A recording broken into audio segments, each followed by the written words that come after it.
Hey guys, welcome to a very special video edition of She-Geeks. I am here on the Super Guillory Brothers Super Fun Show set, and to prove to my lawyers that I am in fact not trespassing, I have my very own Guillory brother! Hey!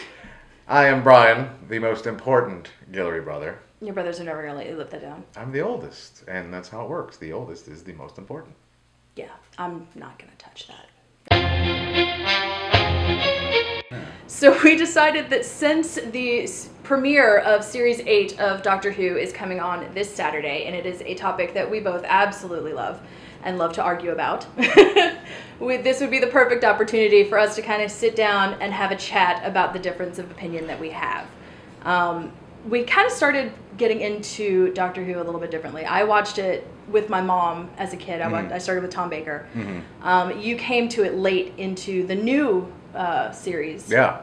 But you have gone back and watched some of the old Oh yeah, ones. I've watched as much as I could get my hands on. Right. Yeah.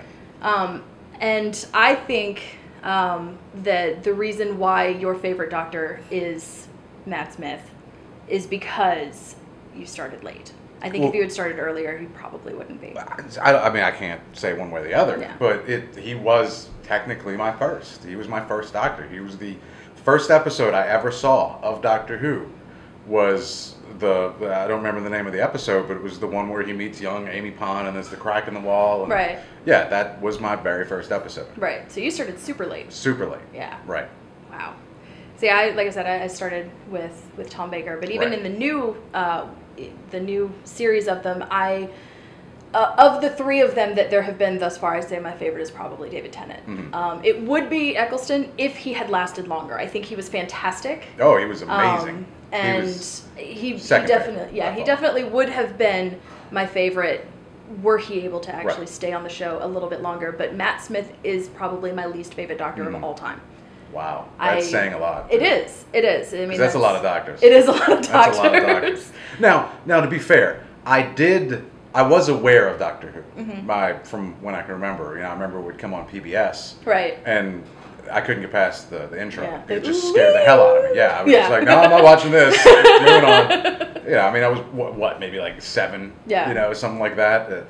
So I've been aware of it. I just didn't actually finally watch it until Matt Smith. Right. That's when I finally decided, okay, I'll check this out. Yeah. And you know, funny enough, because I watched it when I was a kid, I actually avoided watching the new ones. Really? For a really long time. Really? It was actually going into, I'd say probably halfway through David Tennant's time as the Doctor is when my friends were finally like, no, really, you need to watch this. I can't believe you're not watching this. You watched it as a kid. You know you're going to love it. You have to. Right. And I was scared. I didn't know what they were going to do with it. Right. And so...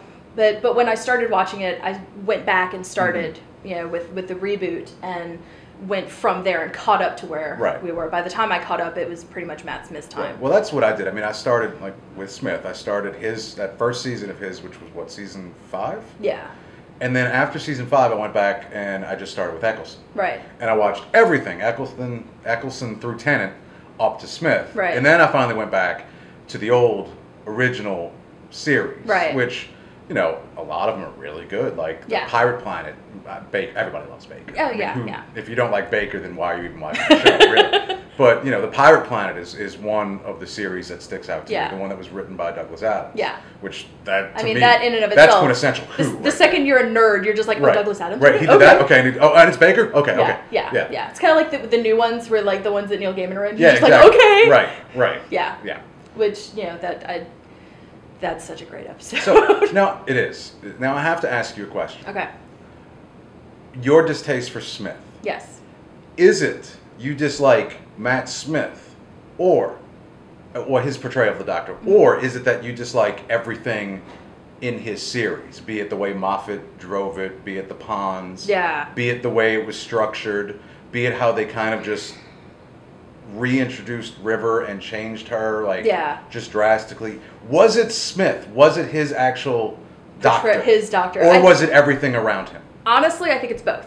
Okay. I dislike the man-child. I really do. That's what I really like about it. I think because that is an aspect that has been with the Doctor in all of them, pretty much. And, you know, there's always been that sense of wonder. Right. And, you know, the quirkiness and so on and so forth. But he just took it too far. See, I liked that man-child. I liked the goofiness. But at like the flip of a switch, he could just become this mean, yeah, crotchety old man. He could. He absolutely. And I do appreciate him doing that. I definitely give Matt Smith as an actor props. I really liked how animated he was. He was goofy. He was like a giraffe or whatever they called. You know, he was the goofy giraffe with his weird dancing and whatnot. I liked it. But it was my first. Yeah.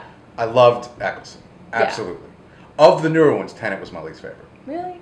But I think that had a lot to do with Rose and Martha. I think a lot of people think that way too, specifically about Martha. And I think I kind of think she gets a little bit of a bad rap. She does. Don't dislike her the way that a lot of people do. I don't dislike her. Okay. I just feel that everything that went on with her was kind of just boring. Yeah. Like, I never cared about Martha. Gotcha. I never once cared. Well, she was very short-lived, too. She was. You know, compared to even Donna. Like, Donna was there, and I love Donna ruled. Donna's my favorite of all of the companions. Really? For the new ones. For the new ones, it's Rory. Really? Favorite companion of all time is K9. Yeah. Because, it's K9. You can't mess with K9. And Sarah Jane. I do like Ramona. I love Sarah Jane, too. Yeah. Sarah Jane was awesome. Ramona was good. I liked Ramona. I liked brunette Ramona. Yeah. Not because there is a distinction that you have to make. Yeah. But yeah, I think one of the things that I loved about like David Tennant's time and Eccleston's time was Russell T Davies. I think like you said, the Stephen Moffat era.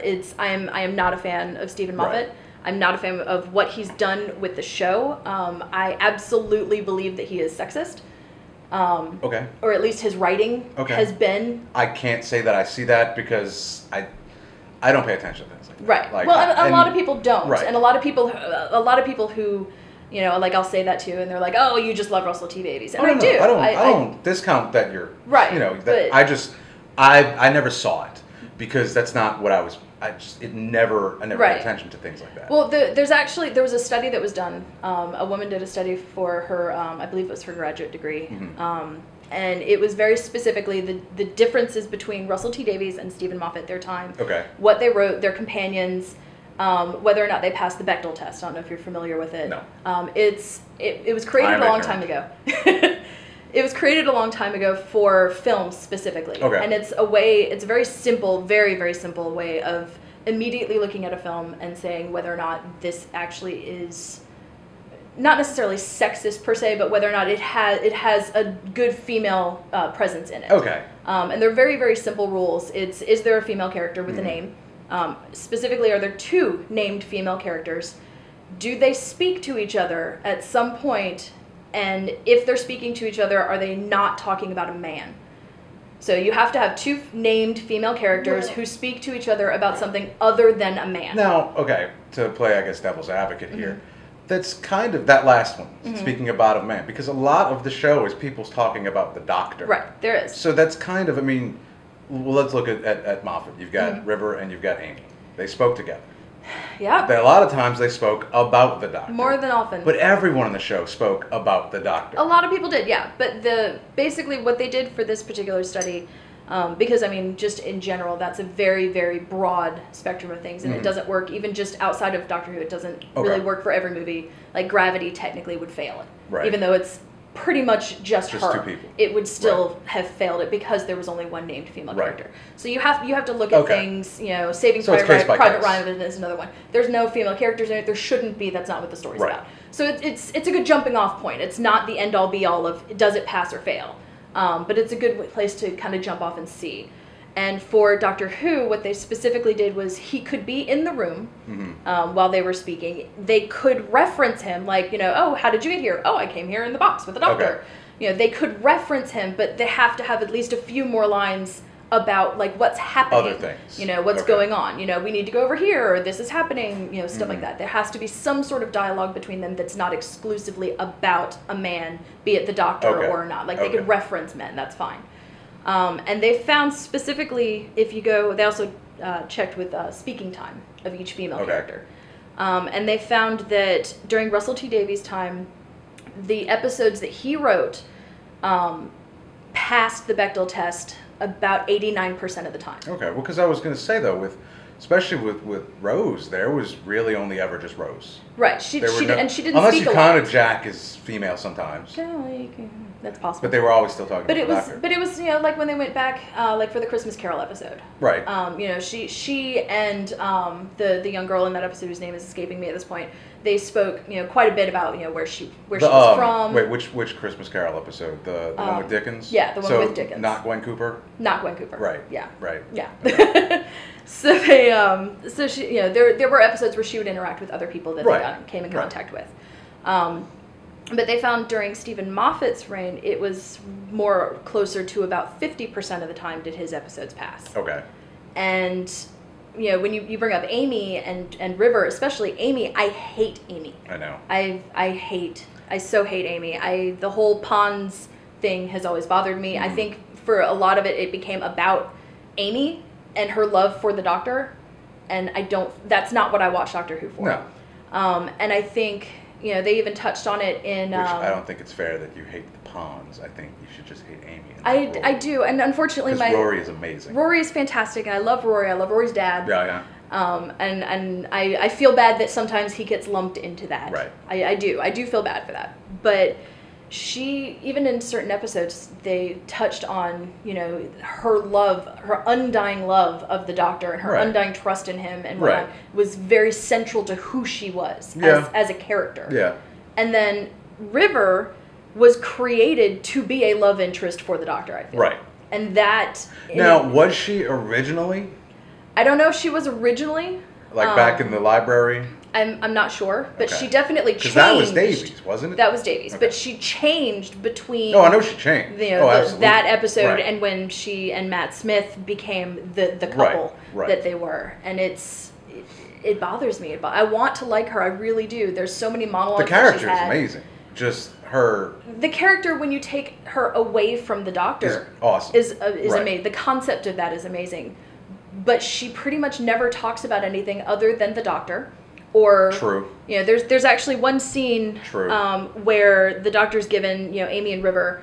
but, I mean, in that respect, she's kind of the secret keeper. Like, she knows everything, so... Kind of. When she knows that much, what else is she going to talk about? But she's still, again, like I said, that's the point. They created her to be his love interest. They didn't give her really anything else. All she is the Doctor. That's it. That's her whole life. True. And like I said, there's an episode where she and Amy were given instructions by the Doctor that Amy doesn't want to follow. Mm-hmm. And River turns to her and, Amy's like, well, what are we going to do? And River turns to her and basically says, we're going to do what the Doctor's companions always do. We're going to do what he told us. Mm-hmm. We're going to do as we're told, I believe is how she put it. And that, I think, sums up River right there. Whereas, Rose, and I know you didn't like the Rose. I don't like the romance aspect. The romance aspect of it. But she stood up to him. She was a love interest for the Doctor. Yeah. And, similar to River. She absolutely was. But she stood up to him. She didn't exist solely to be his love interest. True. She became his love interest. Which I think is why I appreciate Donna the most. Yeah. Well, that's why I love Donna. Because she wasn't. And she was never going to be. No. It was not going to happen. Donna said what Donna wanted to say. Right. Exactly. They argued constantly. Maybe that's why most of my favorite companions are either the men or... the ones like Donna and Ramona. Yeah. The ones who are just... Yeah, where they're just there for the adventure and to go help things out. They're his conscience, essentially. They're which not is there basically to love what the him. companions, I think, originally were supposed to be, was that's his conscience. Mm-hmm. I mean, otherwise he's got nothing tethering him to anything. Right. And, which I'm really looking forward to now, to I Capaldi. did like... I am too. Before we touch on Capaldi, I did like Vastra and Strax. So much. I love them. I would love to see them get their own, if not a show, at least a movie. Yeah, I want them to have their own that. Like their own little spin-off. special. Mm-hmm. I think that would be fantastic, especially with Strax just kind of randomly popping up and being Strax. Yeah. Yeah, apparently they're in Capaldi episodes. Are they? I believe I heard. So. I heard. I might have dreamt it's not it. I might have made it spoiler. up. It might have been some fan fiction I was working on. I don't know. It could be. I don't write fan fiction. But yeah, speaking of Capaldi, what were you going to say? I love that he has specifically said that there's not going to be flirting between him and Clara. Thank you. I love that. I think you. that's fantastic. I think he's getting back to the way. I don't either. I don't like Clara. I think I might, though. Now that she's not going to be just, ooh, I love you, but I'm not going to tell you how much I love you. And but I'm so clever. Yeah. Yeah. We'll see. I think I'm willing to give her another She has the ability to come into her own now. She does. I think. She does. I am looking forward to Capaldi. Yeah, I'm very much. He's going to be the curmudgeon old man, I think. Yeah, everything I've been hearing is he's mean. Yeah. He's still funny, but he's mean and he's serious. Right. And, the man-child is kind of gone. Right. And now we're back to Grandpa. Right. And then that's how he started out. He started out as a crotchety old man. He was mean. It was tons of fun. Okay. So Yeah. yeah, I'm very much looking forward to it. And I think the problem still lies in Moffat.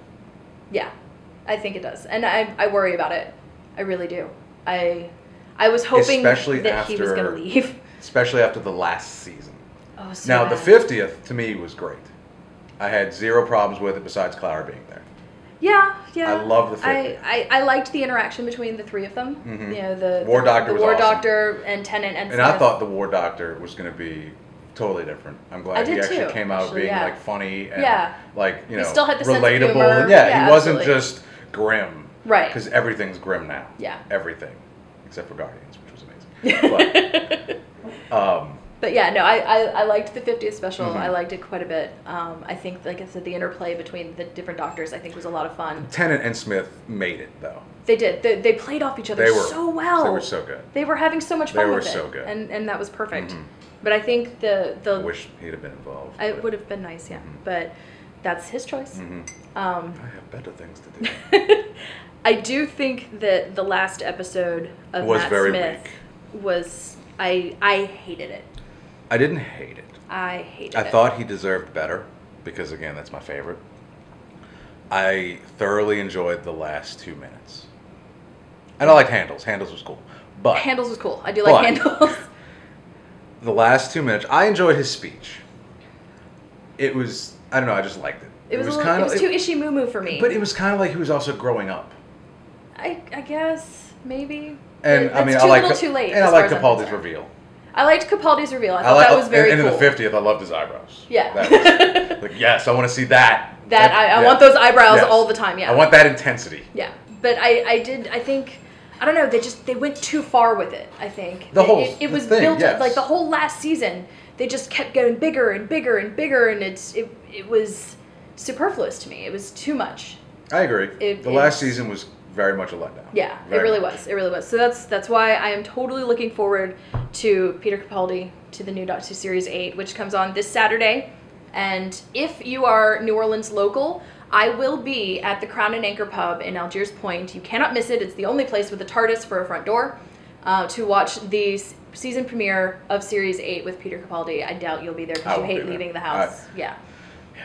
I'd rather watch it on my couch. You know? I want to continue this kind of conversation. So if you are watching, if you are going to be in the area, please come by, see me, continue this conversation. I'm sure you've got your own opinions about a lot of stuff.